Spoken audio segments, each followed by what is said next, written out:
بسم الله الرحمن الرحیم. و یا بگیم که به نام خداوند جان و خرد که از این برتر اندیشه بر نگذرد. امروز به اقتضای شرایط همایش من مقداری ترکیبی صحبت می کنم، ببخشید. Sehr geehrte Damen und Herren, verehrte Kolleginnen und Kollegen, es ist mir eine große Freude, dass wir nach langem Planen und gemeinsamen Bemühungen die Konferenz Konvergenz und Divergenz eröffnen können. Ich heiße Sie, verehrte Gäste, alle herzlich willkommen, vor allem diejenigen Kolleginnen und Kollegen, die aus dem Ausland eingereist sind. Leider bin ich gezwungen, um die Konvergenz zu verstärken und damit mich eine größere Anzahl der Hörer verstehen können, auf Englisch überzugehen, obwohl das an sich eine Art sprachlicher Imperialismus ist.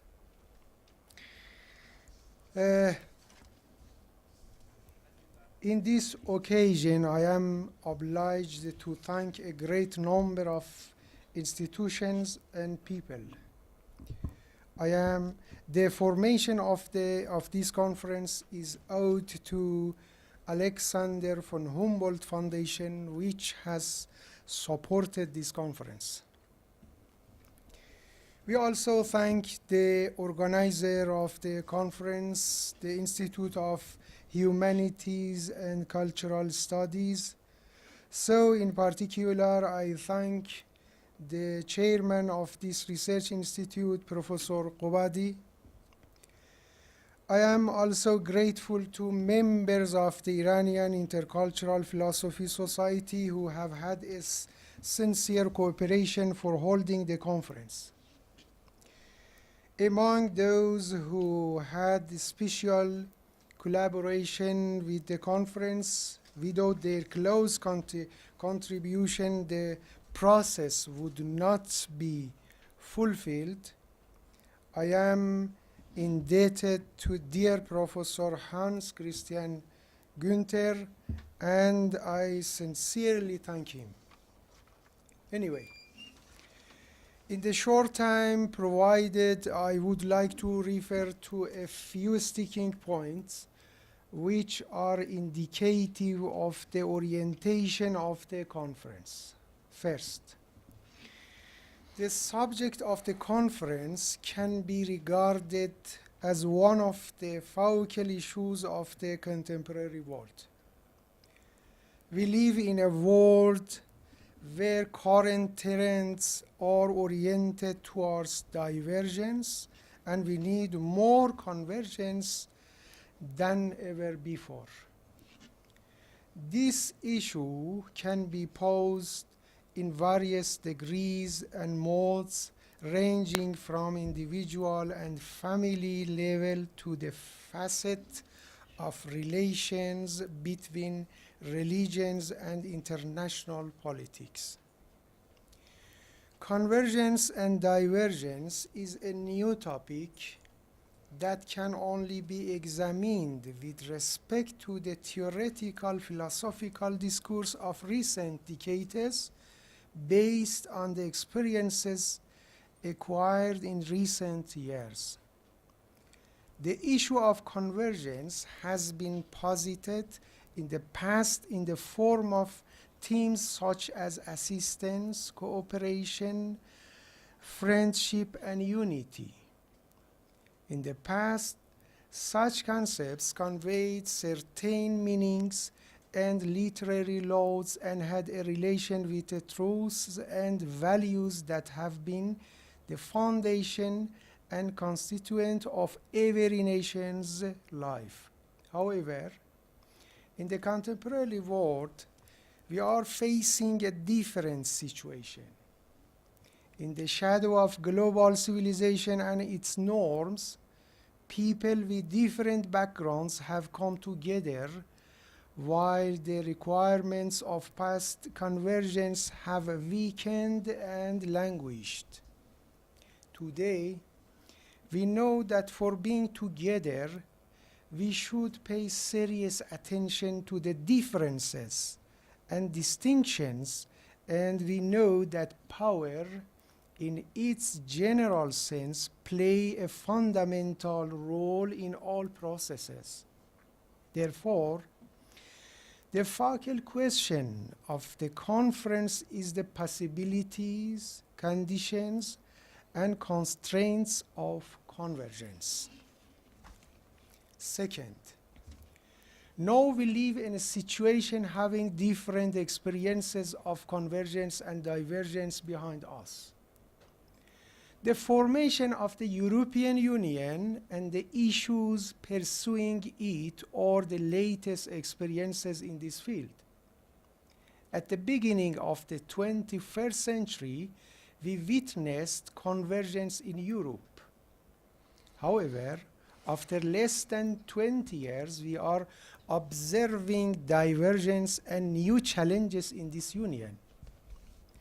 In the Middle East, we can see a complicated situation and divergent behaviors between countries with quite a lot of cultural and historical similarities, which consequently converted this region into the critical area of the wars for years. What's the cause of divergence in the Middle East, and what will its outcomes be? The divergence crisis is more critical than it was initially thought. The causes and roots of recent divergences in the context of global thought and cultural rooted in Western culture and civilization can be shown. This radical divergence sometimes appears at the level of politics between Europe and America. Some of our African colleagues show promising signs of convergence in Africa, which has been mostly reflected in the African Union. But even alongside such optimism, new forms of divergence can also be seen in this continent. The United Nations is still the most important universal body and symbolizes the concomitance and coalition of governments, but its proportionality level to global circumstances and its efficiency to solve the contemporary world issues is seriously under question. Can the United Nations play a new role for the convergence of nations while preserving differences? Divergence is the primary visages of the phenomena like conflict, war, and violence. For this reason, research on convergence and divergence is an attempt to understand the roots of war and violence. Third, this conference is held in Iran, a country that, according to current USA statesmen, has been put under the toughest sanction of history. Sanction is a violent form of divergence. Iranians are people who have often had convergent behaviors throughout history. But why have global political relations been oriented toward today's status quo for Iranians to undergo the most severe economic and political pressures? Not only Iran, but many countries including Afghanistan, Syria, Iraq, Yemen, and Libya have been victims of divergent politics for many years. Millions of people in these countries, as a result of such divergent behaviors, have been victimized or displaced. Don't we have a way for coexistence and concomitance?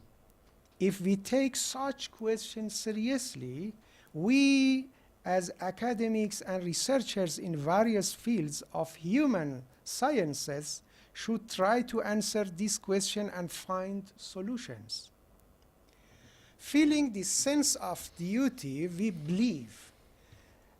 believe that philosophy, theology, art, and humanities in general, each should in turn contribute to achieve this goal. But on the other hand, we intend to take an intercultural approach.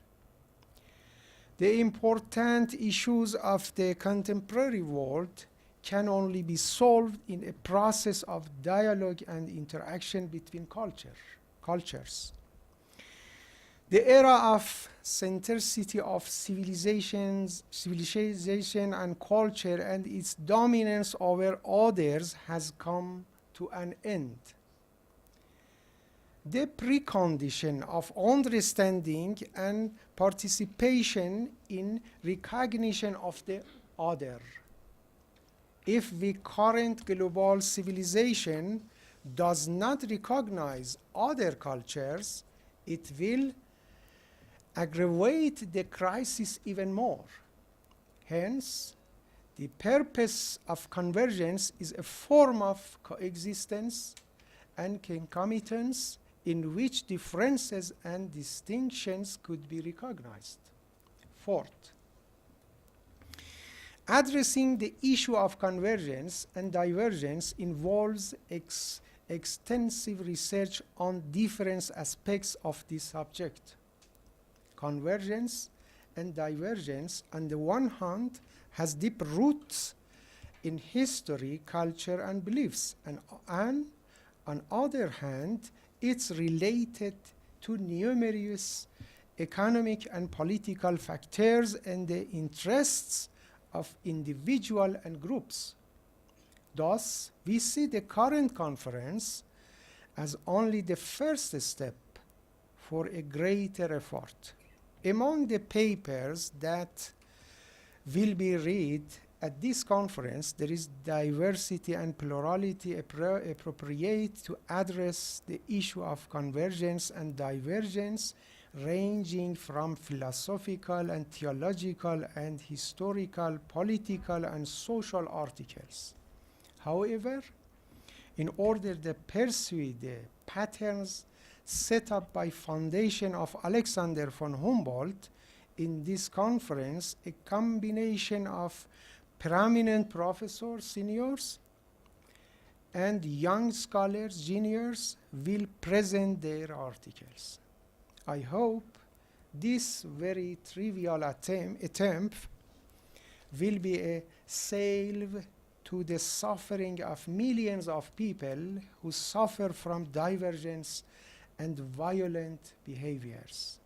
In the end, I hope this conference, along with all its achievements, will provide an occasion for our colleagues from other countries to be closely and tangibly acquainted with Iranian and Islamic culture and today's Iranian society. خدایا چنان کن سرانجام کار تو خوشنود باشی و ما رستگار. الهی آمین.